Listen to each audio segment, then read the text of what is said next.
Buenas tardes, ¿cómo anda? Buenas tardes, ¿cómo andan todos ustedes? Bien, gracias por darnos unos minutitos. Ayer hizo 2 años de que se decretara la emergencia sanitaria. Lo escuchamos por algunos medios ayer hacer una especie de balance desde el punto de vista de la coalición de oposición. ¿Cómo nos puede resumir? Recién veíamos una encuesta que hizo Buscadores sobre la actuación del gobierno, cómo se enfrentó a la pandemia. En líneas generales, la gente parece aceptar lo que se hizo. Seguramente, si se entra a particularizar, hay algunos matices. ¿Por dónde arranca, senador? Bueno, yo digo que la pandemia tuvo 3 etapas en el Uruguay. Tuvo una primera etapa en la cual la pandemia no afectó, estoy hablando ahora de lo sanitario, ¿no? Sí. No afectó sustantivamente a la sociedad porque Uruguay tenía un sistema nacional de salud muy fuerte que logró prevenir el desarrollo de la pandemia en su primera etapa, sumado a un comportamiento de la población que en esta primera etapa, quizás influida por el temor que generó esta primera etapa, reaccionó muy bien, pero creo que la base fue un sólido sistema. Creo que tuvo una segunda etapa con la primera ola, en la que el gobierno actuó de manera con mucha imprevisión y tardíamente. Siempre hay que recordar que en noviembre desechó la vacuna Pfizer, digamos, a través de un mail que le costó el cargo a un funcionario de baja jerarquía, o sea que es evidente que ese mail estaba avalado por la conducción sanitaria. Y eso provocó que tuviéramos una ola de las peores en el mundo, digamos, ¿no? Casi 6.000 fallecidos, en fallecidos por habitante y en casos por habitante. Bueno, en la fase 2 estábamos en el primer lugar, pero ahora cuando haciendo un balance de todo, estamos en los primeros 30 lugares igual, digamos, ¿no? Con un inicio tardío de la vacunación y luego una vacunación que fue exitosa en base por el sólido sistema de vacunación que se fue generando a partir del certificado esquema de vacunación en Uruguay, que es de los más completos y conscientes de él. Y luego una tercera etapa en la que, con vacunación mediante, el impacto fue menor.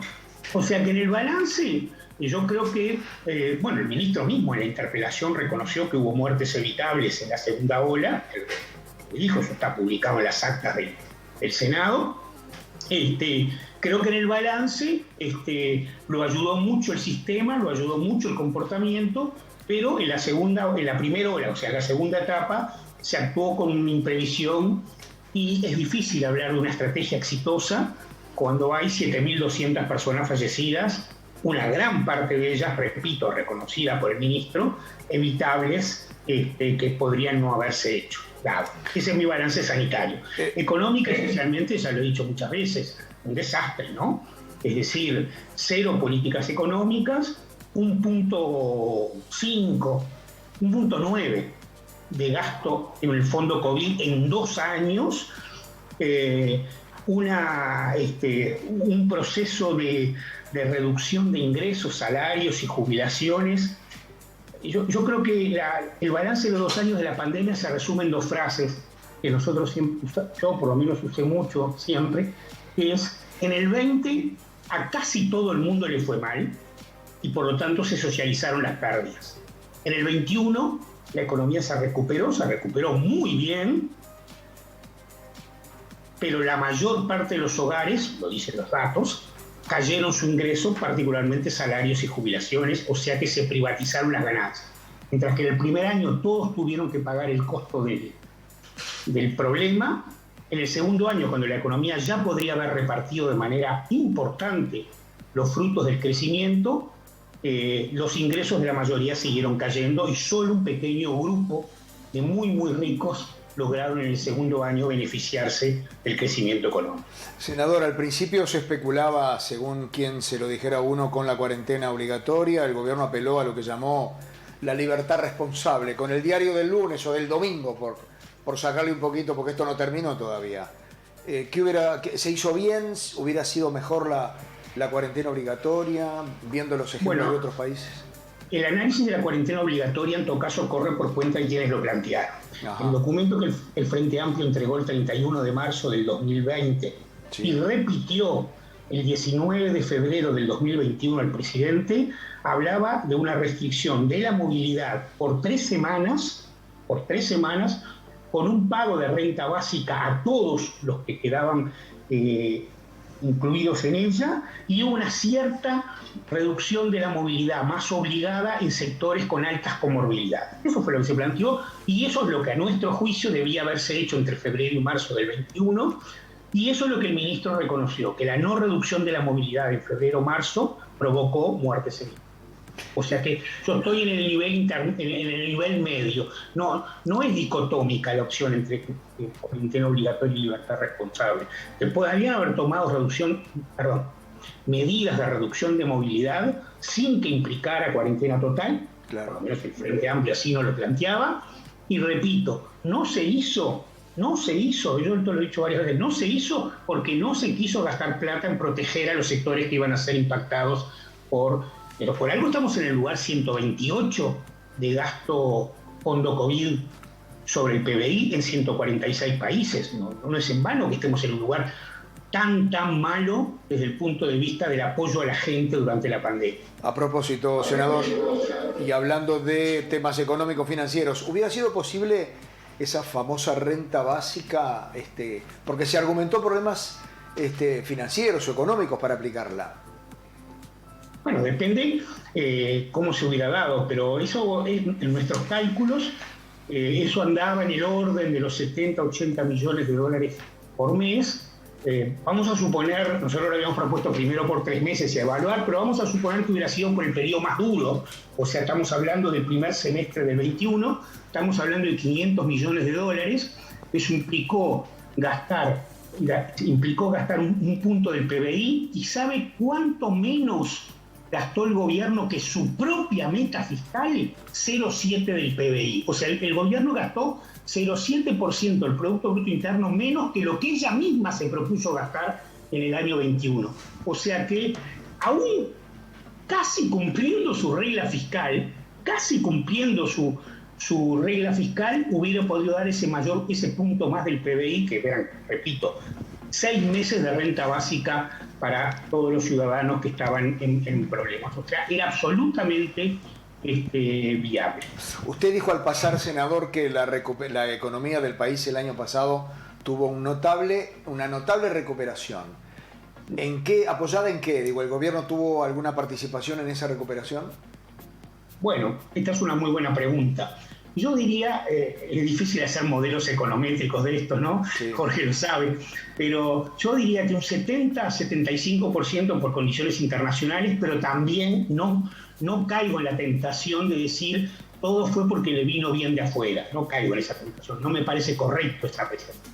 Así que yo creo que hay un 20-25% que tuvo que ver con su manejo interno. Y el principal manejo interno, o los dos principales manejos internos que tuvo para aprovechar esta coyuntura, fue bajar los salarios y bajar el gasto público. Eso le permitió, o sea, con gran costo social contribuyó, sobre todo con una enorme rebaja salarial y con una caída muy importante del gasto público, contribuyó a mejorar la ganancia empresarial. Para quienes no sabemos nada de economía, bajando los salarios, bajando el gasto público, ¿logramos que se recupere la economía de un país? Claro, miren, los textos clásicos de la crisis, me voy a referir a textos clásicos, decían que de una crisis se sale porque de la economía, porque caen mucho los salarios, se deprecia mucho el empleo, hay mucha gente dispuesta a trabajar por menos costos, eso reduce los costos para las empresas. Si hay menos gasto público, se pueden reducir algunas tarifas. Recordemos que el gobierno postergó un aumento de tarifas en la zafra abril-mayo del 21, si no recuerdo mal, para contribuir a mejorar los costos de los exportadores, y eso generó un importante aumento, y eso se pudo hacer porque hubo menor gasto público en salud, en educación o en vivienda, y se pudo tener ese sacrificio fiscal. Entonces, con una coyuntura internacional de mejores precios, una recuperación de China en la demanda y menores costos internos, sí, así se puede recuperar la economía. Claro, ojo, es un crecimiento no deseado, desde mi punto de vista, porque un crecimiento que no derrama, que no beneficia a la mayoría y que se sustenta en la caída de los salarios, es un crecimiento no deseado. No siempre el crecimiento es bueno. Por eso yo digo notable crecimiento sin un juicio de valor sobre eso. Notable porque fue más de lo previsto. Pero para la gente no fue bueno, porque la gente siguió viviendo peor. Bien, ¿cómo se ve desde la oposición el futuro inmediato de la economía del país ahora que, por ejemplo, creo que está por comenzar una nueva ronda de consejos de salario, senador? Bueno, voy a decir 3 cosas sobre esto. Sí. La primera, casi podemos asegurar, en la primera ronda de consejos salarios se bajó los salarios. En la segunda se comenzó la recuperación, ¿no? Y se iba a recuperar aproximadamente un 40% de lo perdido en un año en 2. O sea, es una recuperación muy magra, pero recuperación al fin. Ahora, ¿en qué se basaba? En que se daba un aumento salarial de 5,8 la inflación proyectada, es un plus para recuperar. Ahora, si la inflación, como todos están previendo, no solo nosotros, todos están previendo, van a dar un 8 o 9 este año, la inflación se va a comer la recuperación y no va a haber recuperación de salarios. En todo caso, empezará cuando lleguen los correctivos a mediados del 2022. Primera cosa. Sí. Segunda, hay un tema muy importante que se ha tratado poco y que me parece que hay que empezar a tratar. Con la emergencia sanitaria, se tomaron algunas medidas que protegieron a algunos sectores, como por ejemplo a las pequeñas empresas se les postergó un 60% de los aportes a la seguridad social. Se les subsidió un 40% y se le postergó para más adelante un 60%. Los desalojos fueron básicamente contenidos, los cortes de luz y de agua fueron contenidos. Hubo una especie de orden, parece no formal, pero real. Ahora, cuando termine la emergencia sanitaria, que estamos a punto de terminarla, pero creo que en poco más de un mes se va a decretar el cese de la emergencia sanitaria, ¿qué va a pasar con ese endeudamiento que las empresas pequeñas y medianas y la gente generó? ¿Va a haber una política de refinanciación? Nosotros desde el Parlamento vamos a empujar normas que permitan refinanciar, si no la gente no va a poder pagar eso y se le va a cortar la luz, se le va a cortar el agua y las empresas van a hacer. Este es el segundo. Y el tercero es que en ese contexto de salarios que no se recuperan y por ende jubilaciones que no se recuperan, vemos otra vez un nuevo año en el 22 y 23 de crecimiento económico, pero con poco derrame hacia la pequeña y mediana empresa y con poco derrame hacia el salario. O sea, vemos estos dos problemas, la no recuperación del salario y el endeudamiento, y además vemos que vamos a seguir transitando la senda del crecimiento concentrado. Senador, ¿hay alguna razón explicable por la cual las monedas extranjeras no tienen demasiada fluctuación pese a la guerra y al aumento del combustible, del petróleo y todo eso? No hay ninguna razón explicable. Creo que estamos todavía en una etapa de mucha especulación sobre lo que se va a venir, y así que yo por lo menos no tengo ninguna razón explicable, razonable. Y con el tema del petróleo, usted que es un estudioso de todo lo que pasa en el mundo. Bueno, el precio del petróleo tuvo, no solo el de petróleo, hubo un incremento de casi todos los precios. Los commodities. El 75% del aumento del trigo, por ejemplo. Básicamente los productos que tienen que ver con el foco de donde está la guerra, ¿no? Esas cosas en general tienen un fuerte impacto inmediato, ¿no? Y luego vuelven a un nivel razonable, pero normalmente ese nivel razonable es superior al que tenían en el inicio de la crisis. O sea que eso es lo que yo preveo que pueda pasar. ¿Qué hizo bien y qué hizo? Por eso que decía que es muy probable que en este año no se cumpla la meta de inflación, no solo por los precios internacionales, sino porque hay una política de remarcar precios por parte del sector oligopólico del comercio y la industria, y entonces eso va a hacer que este año tengamos una inflación bastante superior a ese 5,8 que el gobierno había proyectado. ¿Qué hizo bien y qué hizo mal el Ministerio de Salud en el caso Casa de Galicia, senador? Bueno, yo creo que la solución que se encontró, nosotros los economistas tenemos una palabra que ya en inglés que se llama second best, que quiere decir segundo óptimo, ¿no? Yo creo que dentro de eso, dentro de lo razonable que era la situación era inviable desde el punto de vista operativo. O sea, porque uno puede hablar mucho del inversor o de qué, es decir, bueno, podríamos conseguir un mecanismo fideicomisado para pagar el endeudamiento. Pero el problema de Casa Galicia no era el endeudamiento, era la relación entre ingresos y costos. O sea, entre cápitas y salarios medicamentos, porque hoy los ingresos de una mutual, 90% son medicamentos. En el caso de Casa Galicia, como vendía servicios a través de los dos IMAE, era un poquito menos, si no recuerdo mal, era el 80%. Pero el grueso son las cápitas. Entonces, con 43.000 cápitas, recordemos que tenía 60, 65.000 no hace tanto tiempo, la situación era inviable. Yo creo que la solución que se encontró fue una solución, primero, que garantizó a través de la ley que la infraestructura, muy importante en el oeste de Montevideo, se mantenga para la sanidad, que los usuarios tengan rápidamente una redistribución en un prestador que le da las mismas atenciones, y que los trabajadores, recogiendo una cosa que junto con la FUS elaboramos, me tocó a mí particularmente hacerlo en el 2001, cuando el cierre endominó de 8 instituciones, que se garantice el ingreso de los trabajadores en proporción al ingreso de los usuarios, con la ventaja respecto al 2001, que ahora hay consejos de salarios y lugar donde discutir eso de manera bipartita, y no como el 2001, que fue una negociación mucho más salvaje, digamos, aunque recuperó 4.000 puestos de trabajo en aquel momento de 8 instituciones. Bien. O sea que en ese marco yo creo que fue una solución que da un piso para que tanto usuarios como trabajadores, como la estructura sanatorial, siga siendo parte del Sistema Nacional Integrado de Salud. Bien, hace un rato le hice una pregunta y me dijo, muy buena pregunta. Ahora le voy a hacer una, voy a decir qué pregunta jodida. ¿Está preparado para que gane el no el 27? Bueno, uno siempre está preparado. Nosotros estamos muy convencidos de que puede ganar de que va a ganar el sí. Estamos trabajando para eso, pero uno está preparado para todo. No va a conseguir una pregunta jodida, porque en realidad la vida continúa el otro día. Nosotros miramos a que gane el sí por dos razones básicas. Una, para derogar efectivamente esos 135 artículos que entendemos que son nocivos, y porque además representa una mirada de la gente cuestionando estas políticas económicas y sociales de las que yo hablaba hoy. Pero si la sociedad decide lo contrario, la vida continúa, la lucha continúa y la acción política continúa. Así que uno siempre está preparado a todo, pero va a ganar el sí. Yo apostaba a que la respuesta fuera más o menos esa, pero ¿qué pasa si gana el no? ¿El Frente va a insistir con algunas modificaciones, algunos proyectos que puedan de alguna manera cambiar alguna de las cosas, o se terminó el partido ahí?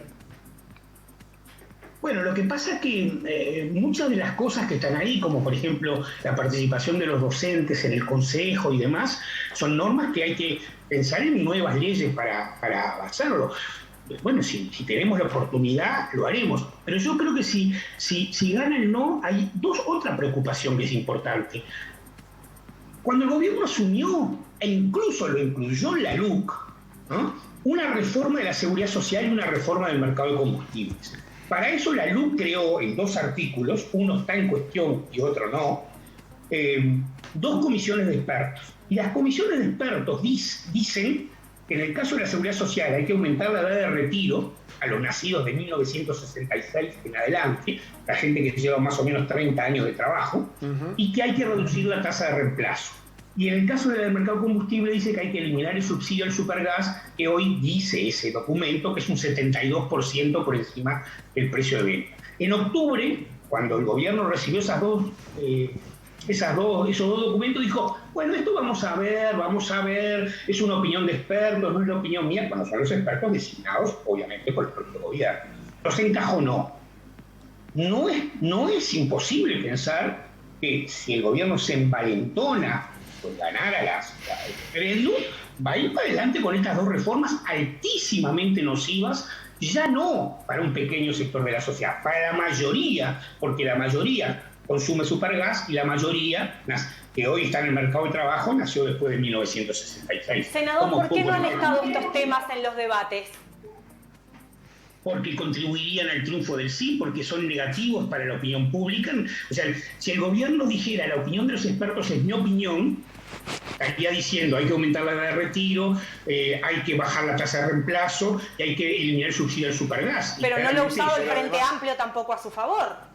No, pero hay uno que no está. Yo alguna vez, perdón Nadia, yo alguna vez lo he dicho y hay otros legisladores, militantes del Frente que han hablado en el futuro post 27 de marzo de estas dos reformas. Me parece que hemos caído tanto en lo de la seguridad, el tema, bueno, los alquileres, etcétera, que eso hubiese sido un buen argumento. Capaz que no lo usamos tanto, tenés razón. Pero además el de la jubilación no está entre los 135 artículos. No está en la comisión de expertos, pero sí. ¿Y sabes por qué no está? Nosotros lo íbamos a cuestionar, pero en un momento nosotros dijimos, bueno, pero queremos participar en esa comisión. Sí, nos dijeron, 3 del Frente Amplio, 3 de trabajadores, usuarios y jubilados y de empresas, y 9 nuestros. Perfecto, va a haber un ámbito de discusión más global. Hicieron un proyecto, lo votaron 10-5 y no tomaron en cuenta a los otros. Entonces, en realidad, lo votamos porque se nos concedió algo que pues, fue una broma, ¿no? Bien, gracias senador por este tiempo que nos dio. No, gracias a ustedes. Un abrazo a todos. Que pase bien. A Jorge así ya está lejos. Está por allá. Está muy atento como siempre. Sí, muy callado. Jorge, ¿estás escuchando, Jorge? No, yo siempre, él sabe perfectamente bien, no solamente que lo escucho, sino que muchas veces lo consulté en el Frente a Duda. Lo que también recuerdo que éramos feroces adversarios en la época nuestra estudiantil. Porque él es tremendo polemista, les aclaro, tremendo. Pero no, siempre fue centro de mí. Cuando mis dudas grandes, lo consultaba porque es una voz autorizada. En el tema del sistema de salud, la base por la cual yo defiendo la acción del Frente Amplio, ¿no? que es innegable, él tuvo un papel muy importante, ¿no? Muy importante.